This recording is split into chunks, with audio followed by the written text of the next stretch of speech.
जिन्हें सुन सुनकर हम बोलना सीखे हों, उनके सामने बोलने में बड़ा घबराहट होती है। आज मुझे ये अवसर मिला कि जिन सोनिया गांधी जी को हम सुन सुनकर प्रेरित होते थे, आज उनके आशीर्वाद से मैं 85वें महाधिवेशन में बोल रहा हूं। वक्त ऐसा आया है इस देश में अभी, कांग्रेस पार्टी, खड़गे साहब जब बोलते हैं उनकी वाणी में चूल्हे की महक होती है, मिट्टी की खुशबू होती है, और जब राहुल गांधी दहाड़ते हैं तो दिल्ली से नागपुर तक नेहरू गांधी बोलते रहते हैं हमारे प्रधानमंत्री जी और उनके पूरी नेता। उन्हें समझ ही नहीं आता हुआ क्या, अब जवाब क्या देंगे। सोनिया जी से हम सीखे हैं, कितनी भी कठिन परिस्थिति हो, सौम्यता से कोई समझौता नहीं होता है, कोई मूल्यों से कोई समझौता नहीं होता है। ये हम सोनिया जी से सीखें। राहुल जी, आप में महात्मा गांधी की सरलता और नेहरू की गहराई है, आपसे ये क्या मुकाबला कर पाएंगे। दो तरह की विचारधाराओं की लड़ाई है, दो तरह की विरासतों की लड़ाई है। This is a battle not just of two ideologies, this is a battle of two legacies.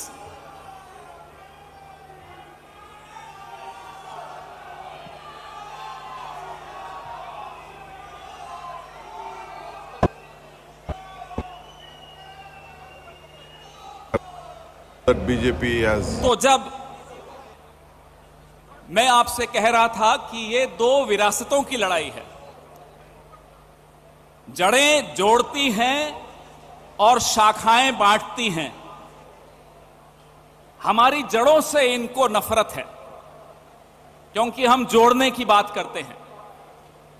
हमें इनकी शाखाओं से नफरत नहीं है, लेकिन जो इनकी शाखाएं बांटने का काम करती हैं, उसी को रोकने के लिए राहुल गांधी 4000 किलोमीटर पैदल चले। हम भी आराम उठा सकते थे घर पे रहकर, क्या जरूरत थी राहुल गांधी जी को इस तरह से पैदल चलने की, लोगों से मिलने की, इतना संघर्ष करने की। मुझे मीडिया के साथियों पर भी, उनको देखता हूं तो बड़ा बुरा लगता है, दर्द होता है मन में। आज इनकी आवाज भी बंद कर दी गई है। हम तो फिर भी बोल लेते हैं विपक्ष में रहकर, हम तो बोलते रहेंगे। हां, कभी कभी हवाई जहाज से हमें उतार दिया जाता है, लेकिन हम फिर भी बोलेंगे। हमारे जो मीडिया के साथी हैं, 2014 से पहले ये हम पर खुलकर हमला बोलते थे, और इनका हक था, बोलना चाहिए था इनको, इनका कर्तव्य था, ये बोलते थे। आज ये सरकार से सवाल नहीं पूछ सकते। सरकार से पूछना तो छोड़ दीजिए, ये हमसे ही सवाल पूछते हैं। चलिए, आपका स्वागत है, आप हमसे सवाल पूछिए, हमें कोई आपत्ति नहीं है। कल प्रेस वार्ता कर रहा था, मुझसे सवाल पूछा कि राहुल गांधी जी दाढ़ी कब हटाएंगे। वैसे राहुल जी, आपकी जो दाढ़ी है ना, ये करोड़ों लोगों के संघर्ष की दास्तान इस दाढ़ी में दिखाई देती है, जो आपसे मिले थे भारत जोड़ो यात्रा के दौरान। इस दाढ़ी को जब देखते हैं तो पिछले 9 साल का सफर, इस देश के नौजवान, बेरोजगार नौजवान, इस देश के जूझते हुए व्यापारी, इस देश का मीडिया, हम सब का सफर दिखता है इस दाढ़ी में। हम देख रहे थे आप कैसे करोड़ों लोगों से मिलते थे, उनका दर्द सुनते थे, उनका दुख बांटते थे। बार बार घंटी बज रही है, लेकिन यह बात जरूरी है कि ये जो लड़ाई है, मध्यवाद की लड़ाई, लेफ्ट और राइट दोनों से होती आई है। जो सेंट्रिज्म है, सेंट्रिज्म दोनों का सम्मिश्रण है, लेफ्ट का भी और राइट का भी। ये देश मध्यवादी देश है, कांग्रेस पार्टी मध्यवादी पार्टी है। इस देश का संवैधानिक मूल्य जो है, जो ढांचा है, वो भी मध्यवादी है।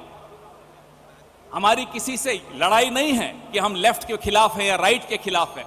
हम एक्सट्रीम लेफ्ट के खिलाफ हैं, हम एक्सट्रीम राइट के खिलाफ हैं। तीसरी बार घंटी बजी है और रणदीप जी बार बार मुझे आंखें दिखा रहे हैं, लेकिन इस लड़ाई में हम पीछे हटने वाले नहीं हैं। और तो क्या होगा, एक दो बार और हवाई जहाज से उतार देंगे, हम उतर जाएंगे, लेकिन लड़ते रहेंगे, आपकी आवाज उठाते रहेंगे, ये हमारा वादा है। क्योंकि मेरा नेता राहुल गांधी, मेरी नेता प्रियंका गांधी, मुझे आज तक वो डरते हुए नहीं दिखे, तो हम क्यों डरें?